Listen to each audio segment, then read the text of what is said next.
मैं पहले मैं रतलाम के जितने हमारे पत्रकार बंधु हैं उनका और मेरा पारिवारिक रिश्ता है आज से नहीं, पिछले 20 साल से। और सारे चेहरे लगभग ऐसे होते हैं कि देखता हूँ और ऐसा लगता है कि मेरे अपने। मुझे आप लोगों की आवश्यकता है, आप लोगों की मदद की आवश्यकता है। लोकतंत्र में विपक्ष जब तक ताकत नहीं बता सकता है, जब तक हमारे परिवार के लोकतंत्र का चौथा स्तंभ उसका सहयोग नहीं। मैं आप सबसे प्रार्थना करता हूं कि मध्य प्रदेश में नशा अद्भुत और अकल्पनीय हो गया है। भारतीय जनता पार्टी के लोग नशा बेचने में लिप्त हो गए। उनका और उनके परिवार का, बीजेपी का और बीजेपी के परिवार वालों का हर नशे से संलग्नता है। वो चाहे शराब की दुकान किसी भी शहर की आप देखोगे तो पीछे से पार्टनरशिप बीजेपी के नेताओं की रहती है। चाहे किसी भी तरह का नशा होता है उसको के पीछे बीजेपी का सरगना होता है।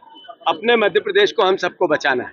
हमारे युवा पीढ़ी इसमें ग्रसित होती जा रही है। नरेंद्र मोदी की रिपोर्ट है, नरेंद्र मोदी की रिपोर्ट है कि नए बच्चे शराब ज्यादा पीते हैं। सबसे ज्यादा खपत नशे की मध्य प्रदेश में हो गई है। उड़ता पंजाब से ज्यादा उड़ता मध्य प्रदेश हो गया है। मेरा दायित्व है, विपक्ष की भूमिका मुझे निभाना चाहिए। मध्य प्रदेश का वासी हूं इसलिए मुझे बोलना चाहिए। ये जब मैं बोलता हूं बीजेपी को बुरा लगता है, मोहन यादव को बुरा लगता है। उनने षड्यंत्र करके अनर्गल झूठे और सच्चे आरोप लगा के मेरे पुतले जलवाए, इसलिए कि तुम शराब के खिलाफ बात नहीं करो, इसलिए कि तुम नशे के खिलाफ बात नहीं करो। आज जब मैं रतलाम आ रहा था तो बीजेपी के मंडल अध्यक्ष ने मेरे पे हमला किया, मेरी गाड़ी के कांच फोड़ दिए, कुछ 25, 30, 40 लोगों को लेके आए। ये जो घटना है, ये मैसेज क्या है? क्या मध्य प्रदेश की चरित्र ऐसा तो नहीं था? ऐसा तो मध्य प्रदेश तो लोकतंत्र का एक मंदिर है। इसमें सत्ता और विपक्ष दोनों का सम्मान है। हमारे पहले के नेता थे यहीं के, जो कोठारी जी थे, सभ्य थे, भाषण अच्छे देते थे, लोगों से अच्छे संवाद रखते थे। रतलाम की एक अपनी परंपरा है, चुनाव की जगह चुनाव, विचारधारा की जगह विचारधारा, फिर आपस में मिलते जुलते थे। ऐसे ही हमारा पूरा मध्य प्रदेश था। हालात ये है कि इतनी नफरत क्यों? अगर नशा बिक रहा है तो मुझे बोलना पड़ेगा। अरे मोहन भैया, आप क्यों नहीं दे रहे हो 3000 रुपये बहनों को? आप दे रहे हो 1200, 1800 रुपए की चोरी कर रहे हो। हम नहीं बोले 3100 के धान का बोला था, 2100 दे रहे हो तो 1000 रुपए की चोरी कर रहे हो। हम नहीं बोले कि 2700 गेहूं की बात हुई थी, आप 2500, 2400 दे रहे हो, 300 रुपए की चोरी कर रहे हो। ये नहीं बोले। आपने 450 के गैस सिलेंडर का बोला था, आज तक 900 की 450 की जगह 1000 रुपए का आता है, आप 500 रुपए की चोरी कर रहे हो। हम नहीं बोले ये कि आपने कर्ज में क्यों मध्य प्रदेश को ला दिया। हम ये नहीं बोले कि आपने नशेड़ी प्रदेश को बना दिया। अगर हम नहीं बोले तो कौन बोले? तो मैं आग्रह करता हूं कि अगर मेरे पे हमला करके भी नशा कम कर सकते हो तो करो, मेरी हत्या करके भी नशा कम कर सकते हो तो करो। मेरे पुतले जलाने के आपको बहुत शौक है, जलाओ, पर नशा कम करो। ये अनल गनल झूठे आरोपों से एक कदम पीछे नहीं हटेंगे।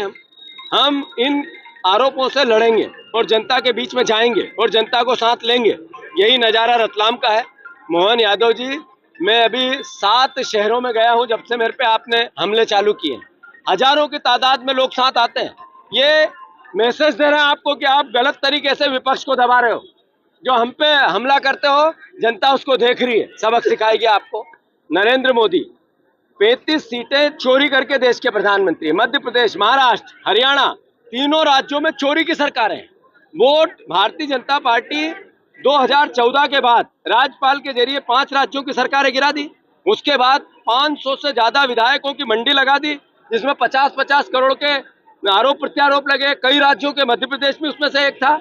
उसके बाद आपने रिसोर्स पॉलिटिक्स की, विधायकों को एक साथ ले जाकर रिसोर्स में बिठाते हो और 1 महीने में सरकार बदल देते हो। अब उन्होंने एक नया, इधर के वोट रतलाम के इंदौर ले जाओ, इंदौर के बंबई ले जाओ, बंबई के यहाँ लाओ, इस तरह का नया फिनोमा, ये आयातित वोटों की राजनीति चालू कर दी। फिर ईवीएम में फ्रैक्शन चालू कर दिया।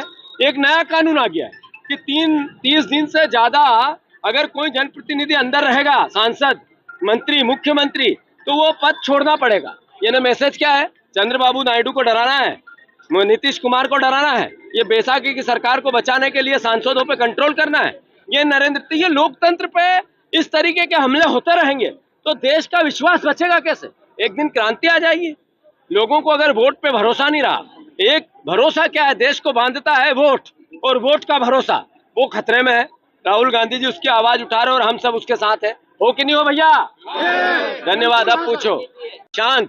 हम अपना काम करेंगे, वो हम पे हमला करे, हम नशे के खिलाफ बिगुल बजाएंगे। हमले में क्या क्या नुकसान हुआ? वो मेरे पत्थर आया, मेरी गाड़ी पे फेंका, हम गाड़ी चल रही थी, कुछ 5-25 लोग आए, पत्थर गाड़ी में लगा, कांच फूट गया, हमारी गाड़ी आगे आ गई। वहाँ पुलिस खड़ी थी, एविडेंस के रूप में पुलिस ही है, वीडियो भी आ गए होंगे, वीडियो भी आएंगे। तो ये चौथा हमला है मुझ पर। मध्य प्रदेश की सरकार, हमारे पार्टी के लोग गए थे कि इस पर सुरक्षा देनी चाहिए, कभी नहीं देते हैं। यानी उनकी भी मंशा ऐसी है कि हमला करो इस पे, तो मेरी हत्या करके भी नशा मिट सकता है तो लड़ूंगा। और धन्यवाद उनको कि हमला कराया उन्होंने। आपने अभी लाठी